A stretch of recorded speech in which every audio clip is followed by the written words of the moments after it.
जय मसीह के मेरे प्रियो।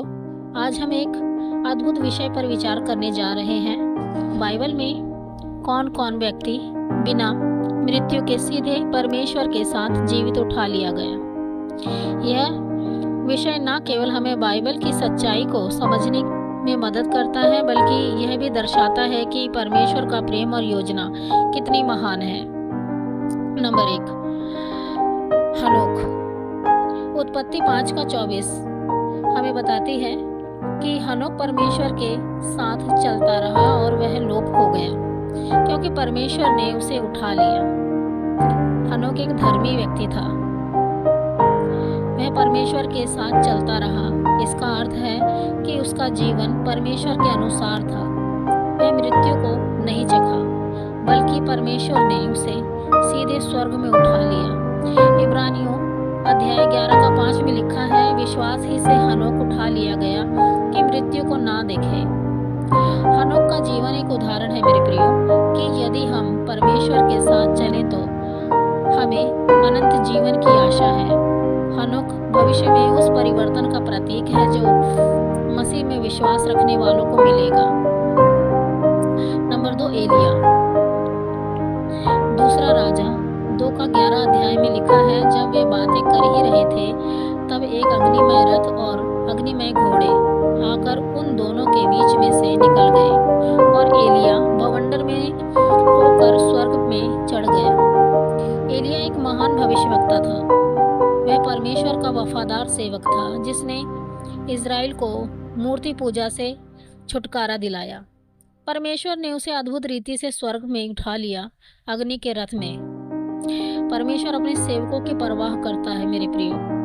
एलिया का स्वर्गारोहण एक भविष्यवाणी है उस महान दिन की जब यीशु अपने लोगों को लेने आएगा।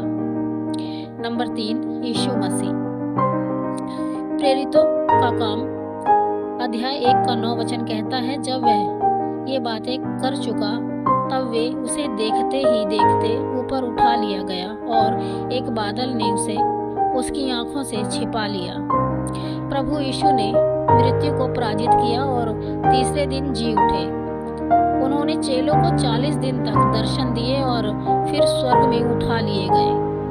यह उनकी महिमा और प्रभुता का प्रमाण है मेरे प्रियो। यीशु हमारे लिए रास्ता खोलते हैं। उनका स्वर्गारोहण यह प्रमाण है कि वे फिर आएंगे। जो विश्वास करते हैं उनके लिए स्वर्ग का रास्ता खुला है। नंबर 4, मूसा। यहूदा 1:9 अध्याय कहता है, परंतु प्रधान स्वर्गदूत मिकाईल जब शैतान से मूसा की देह के विषय में विवाद कर रहा था, मूसा की मृत्यु के बाद उसकी देह के विषय में एक आत्मिक युद्ध हुआ। परंपरा और कुछ विद्वान मानते हैं कि परमेश्वर ने मूसा को भी पुनर्जीवित कर लिया। मत्ती 17:3 में मूसा और एलिया दोनों यीशु के रूपांतरण के समय प्रकट होते हैं। मूसा का पुनः प्रकट होना यह दर्शाता है कि परमेश्वर मृत्यु पर भी अधिकार रखता है। यह उस महिमा की झलक है जो परमेश्वर अपने सेवकों को देता है।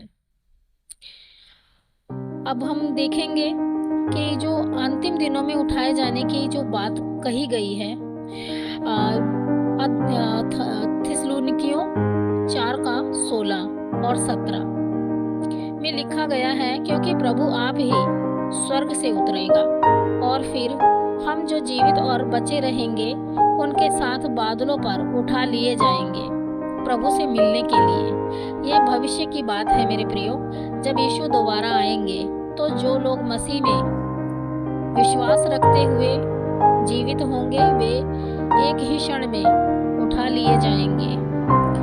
यह रैप्चर होगा मेरे प्रियो कि देखते ही पलक झपकते ही लोग उठा लिए जाएंगे जो परमेश्वर पर विश्वास रखता है। यदि हम अभी भी परमेश्वर में विश्वास करते हैं तो वह दिन हमारे लिए महिमा का दिन होगा।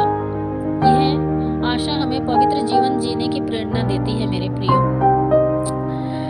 तो भाइयों और बहनों, बाइबल में हमें कम से कम 3 व्यक्तियों के उदाहरण मिलते हैं जिन्हें परमेश्वर ने बिना मृत्यु के या महिमा में पुनर्जीवित करके स्वर्ग में उठा लिया।